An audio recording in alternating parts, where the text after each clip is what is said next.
Bonjour à tous, je vous souhaite une très joyeuse Noël et je peux vous chanter une chanson. Oui.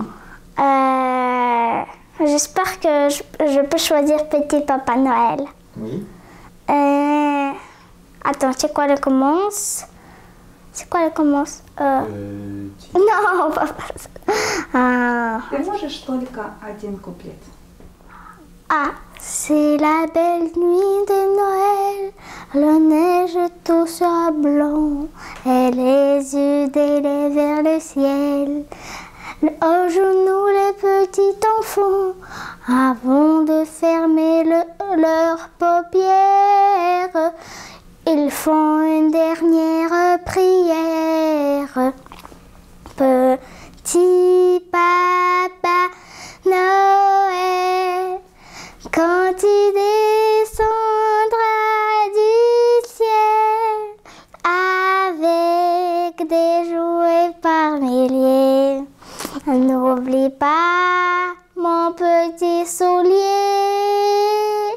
Mais avant de partir, il faudra bien te couvrir. Dehors, tu vas avoir si froid, c'est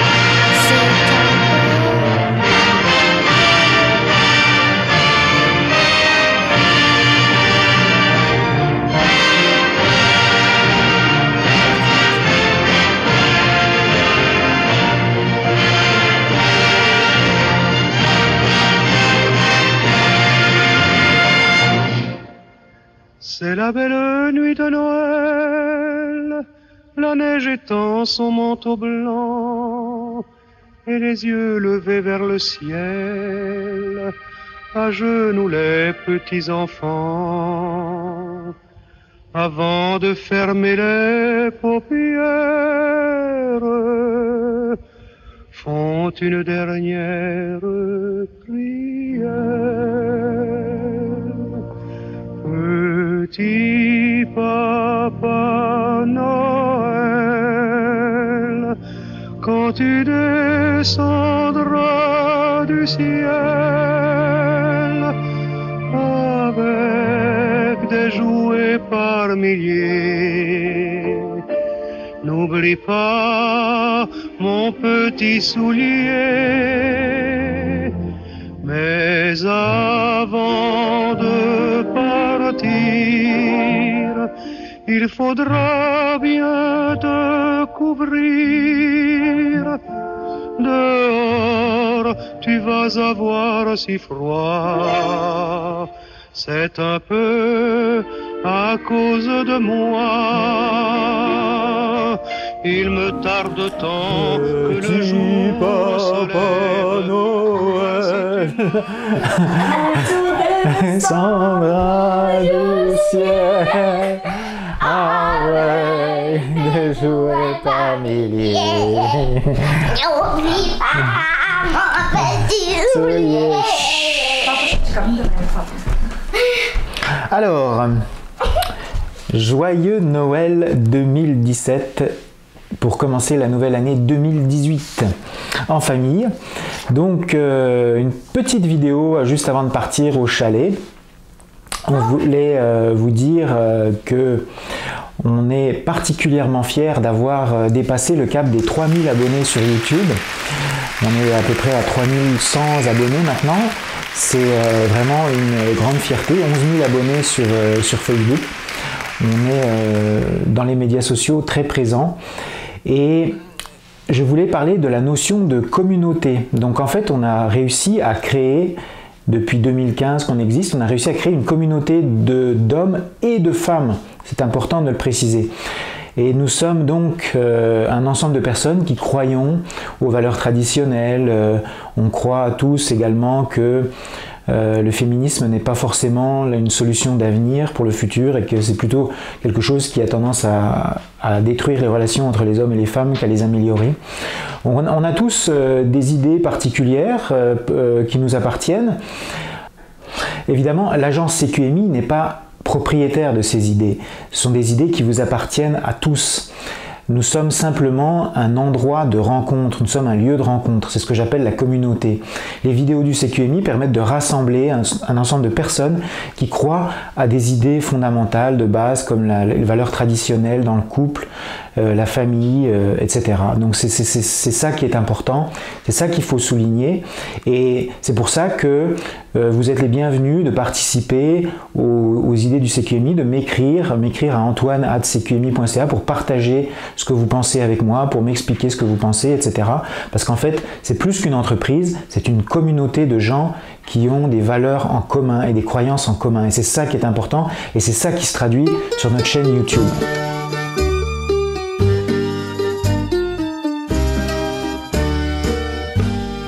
Petite clochette et petite cloche sonnent et résonnent au coup des chevaux. Petite musique. Alors dans cette vidéo, vous allez avoir un cadeau à la fin, donc je vais vous faire un cadeau de Noël comme l'année dernière. On va faire une promotion, aktia comme on dit en russe, quelque chose pour vous intéresser qui va vous plaire. Donc suivez bien attentivement cette vidéo. Alors la deuxième chose que je voulais dire aujourd'hui, c'est je voulais parler d'une émission de radio que j'ai entendue sur Radio-Canada, qui s'appelle La Sphère, que j'ai téléchargée en balado-diffusion et je vais vous faire entendre quelques extraits. Dans cette émission, on parle notamment du phénomène Tinder dont vous avez probablement entendu parler, même si ça s'adresse plutôt à un jeune public, à des jeunes hommes et des jeunes femmes. Il y a un reportage qui est sur Vimeo qui s'appelle Love Me Tinder. C'est un homme et une femme qui filment. J'ai commencé à le regarder, c'est vraiment super intéressant. Quand on regarde les relations de couple entre les hommes et les femmes, ce qui se passe en France en ce moment, c'est super intéressant. Et Tinder, c'est une application qui maintenant s'utilise dans plus de 40 pays. Apparemment, c'est quelque chose qui est très populaire et qui est en train même de se développer pour les personnes un peu plus âgées. Donc je vais vous faire écouter un extrait de cette émission et moi ce qui m'a frappé dans cette émission qui était dédiée en fait à la balado-diffusion sur les sites de rencontres. Alors ils ont parlé d'Adopte un mec, de Tinder, de tous les sites de rencontres en France et au Québec, puisque c'est une émission canadienne. Et en fait, dans cette émission, on apprend que la grande utilisation en fait de ces réseaux sociaux, c'est des applications sociales pour rencontrer l'amour. Le but, c'est pas en fait de créer un couple, comme on en parle tout le temps au CQMI. En fait, nous, on parle tout le temps de la solidité des couples, de la durabilité des couples, du ciment qui unissent un homme et une femme. Mais là, dans le cas des applications Internet, de Tinder par exemple, on explique que la motivation profonde des gens, c'est d'avoir des validations de leur entourage. C'est-à-dire qu'en fait, vous avez une application sur votre téléphone et les gens ils sélectionnent en fait des gens qui sont à proximité. En fait, on utilise la géolocalisation et vous pouvez avoir un cœur ou pas. Donc si la personne que vous avez choisie vous choisit aussi, donc c'est uniquement pour avoir des validations, pour se sentir accepté dans son groupe, dans son entourage. Donc c'est une notion qui est totalement distincte en fait du fait de rechercher un couple, de former un couple. Ça n'a absolument rien à voir. C'est simplement comme dans Facebook, le nombre de likes, le nombre de j'aime, etc. Les gens, en dépit du fait que ces sites de rencontres se développent de façon exponentielle, que c'est un business énorme, la notion de couple disparaît complètement de ces applications. Et c'est ce que nous, au CQMI, on regrette, et c'est ce que nous, au CQMI, nous, on veut vous parler de couple, de réussite. On ne veut pas vous parler de comment réussir son profil, comment bien se vendre d'un point de vue marketing, parce qu'en fait, c'est du marketing, et il y a des gens qui arrivent là-dedans, qui se retrouvent célibataires à 45 ans, 50 ans, qui ont divorcé, et ils se retrouvent en fait dans des situations où ils doivent se vendre comme sur Facebook, avec des photos, avec un profil. C'est en fait du commercial. La notion de couple a disparu. Salut tout le monde, bienvenue à Top Star. Aujourd'hui, qu'est-ce qu'on fait les amis? On va parler d'un sujet qui est très présent dans notre tranche d'âge, puis dans notre société en général aujourd'hui, qui est Tinder. Si vous savez pas c'est quoi, c'est une application, c'est comme un site de rencontre en fait. Une application pour rencontrer des gens, pour...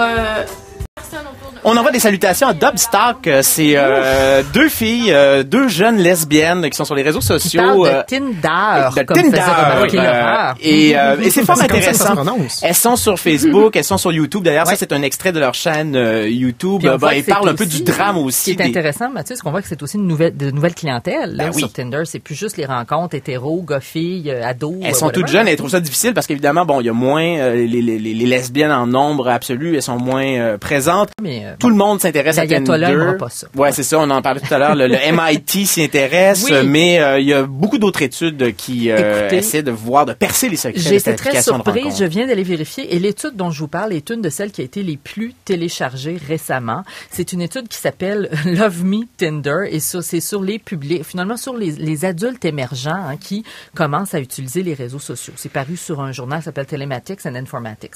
Et l'étude a été faite par justement des chercheurs en Hollande. Fait intéressant, donc elle était faite au départ en néerlandais, c'est parce que Tinder est disponible, Mathieu, maintenant en plus de 40 langues. Alors quand je regardais il y a quelques années, c'était 30 et ça continue d'augmenter. Fait que Tinder devient finalement la saveur du jour dans plusieurs marchés là, depuis peut-être 1 an ou 2. Et là donc, l'étude a été réalisée en 2016 par l'École d'Amsterdam en recherche sur les communications. C'était à peu près 200 sujets, c'est un petit peu moins de 200, qui ont été interviewés. Ce sont la plupart étaient des utilisateurs, plus de la moitié des utilisateurs actifs ou avaient déjà utilisé l'application dans un but de rencontre. Puis le contexte que les chercheurs ont identifié ici, c'est que l'application s'insère, si on veut, dans une culture de la rencontre spontanée, ce qu'on appelle en anglais le hook-up culture. Et là, c'est donc assisté par les réseaux. Puis les chercheurs voulaient en savoir plus parce qu'oubliez pas qu'il y a plusieurs motivations qui sont différentes quand on est en géolocalisation. Donc, on n'est pas seulement sur un ordinateur, on se géolocalise, on sait que la personne n'est pas très loin de nous, très souvent quand on va faire notre petit swipe ou notre balayage. Donc, ça change un peu la donne. Et là, ce qu'on voulait aussi, c'était mieux comprendre les éléments négatifs liés à ça, parce que le fait qu'il y a une géolocalisation, qu'on choisit ou pas une personne, il y a toutes sortes d'impacts, même côté psychologique, qui peuvent survenir. Par exemple? Par exemple, quand vous n'êtes pas choisi souvent, là, c'est pas très le fun. Quand vous dire sur le moral. On se comprend que autant que c'est valorisant d'être choisi par plein de monde puis de leur dire non, ce que l'étude constatait, c'est que des fois, ça joue sur le moral de ne pas être choisi par ce type Bon, pour les gens qui ne connaîtraient pas la mécanique, dites-vous que, par exemple, vous êtes dans un restaurant puis vous mettez les paramètres pour trouver des gens vraiment très, très près de vous. Et là, vous voyez des photos de gens qui sont dans un environnement. Vous les swipez. Et si, par exemple, la personne, vous aimez cette personne-là et la personne vous aime, là, on vous dit que vous avez un match. Et donc, les gens qui n'ont pas de match, souvent, c'est dur sur le moral. Oui, c'est ça. Et surtout quand vous voyez des fois des gens dans un café en train de swiper puis que vous faites swiper toujours de l'autre côté, peut-être que c'est gênant. Et là, dans la recherche exploratoire, ce que les chercheurs avaient identifié, c'était 6 facteurs de motivation des utilisateurs de Tinder. Je suis sûre que Chiara nous dira que ça ressemble à ce qu'on trouve sur bien d'autres recherches dans ce sens-là. Donc, la recherche de l'amour, le sexe sans engagement, la facilité à communiquer avec autrui, le besoin de se sentir apprécié ou valorisé, le besoin de sensations fortes, en anglais on dit thrill, n'est-ce pas, lié à la conquête, puis bien évidemment le fait d'être in, justement d'être vu dans un lieu public en train de faire son petit balayage comme ça, avec un verre tout à fait au-dessus de ses affaires. Les chercheurs ont remarqué pendant les entrevues que la recherche de l'amour était souvent citée. Et là, quand on dit recherche de l'amour, il y a plusieurs autres questions secondaires qui sont en dessous, mais disons que ce qui était englobé dans recherche de l'amour, recherche d'un partenaire, etc., arrivait souvent en premier. C'était la motivation la plus forte pour les participants que même la recherche d'une aventure d'un soir. Donc, ça commence à ressembler un peu à ce qu'on trouvait sur les sites de rencontres. Et de même, les entrevues avec les jeunes adultes appuient des constats là, que la littérature sur les sites de rencontres en ligne ont déjà établis. Alors, c'est-à-dire que les hommes, par exemple, se montrent souvent plus intéressés que les femmes à utiliser Tinder dans le seul but de faire des rencontres sexuelles. C'est ce qu'ils déclarent, enfin, aux intervieweurs. Et comme nous le disait tout à l'heure Chloé, les femmes sont plus opaques aux algorithmes. Les algorithmes sont moins capables de prédire ce que les femmes vont faire. Et là, c'est sans grande surprise, justement, les femmes ne répondent moins là-dessus. Je voulais vous dire que la semaine dernière, on avait acheté une sapin et on avait décoré avec toute la famille. Et c'est mon père qui l'avait acheté. Voilà notre étoile. Mais c'est ça, qu'est-ce qu'on avait fait?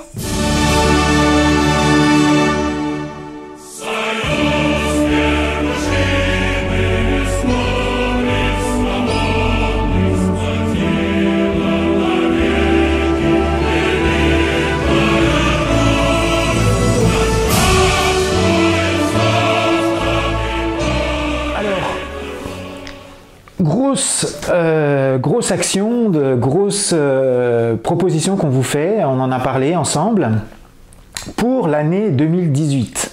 Alors, on vous propose la chose suivante. Donc vous connaissez tous, vous avez tous regardé notre vidéo sur les forfaits, l'inscription, etc. Donc en 2018, donc c'est une offre qui est valable du 1er janvier au 31 janvier 2018. Pour les personnes qui s'inscrivent au CQMI, on vous offre en fait un contact gratuit.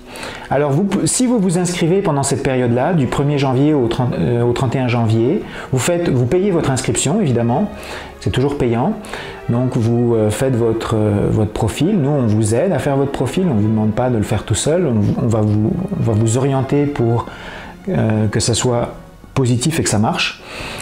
Vous allez faire vos photos, vous allez écrire un texte et après vous aurez le droit à un contact gratuit sans payer. Donc pendant cette période-là. Donc vous pourrez choisir autant de profils que vous le souhaitez une fois que votre inscription sera faite, qu'elle sera payée et sera finie, jusqu'à ce que vous ayez au moins une réponse positive.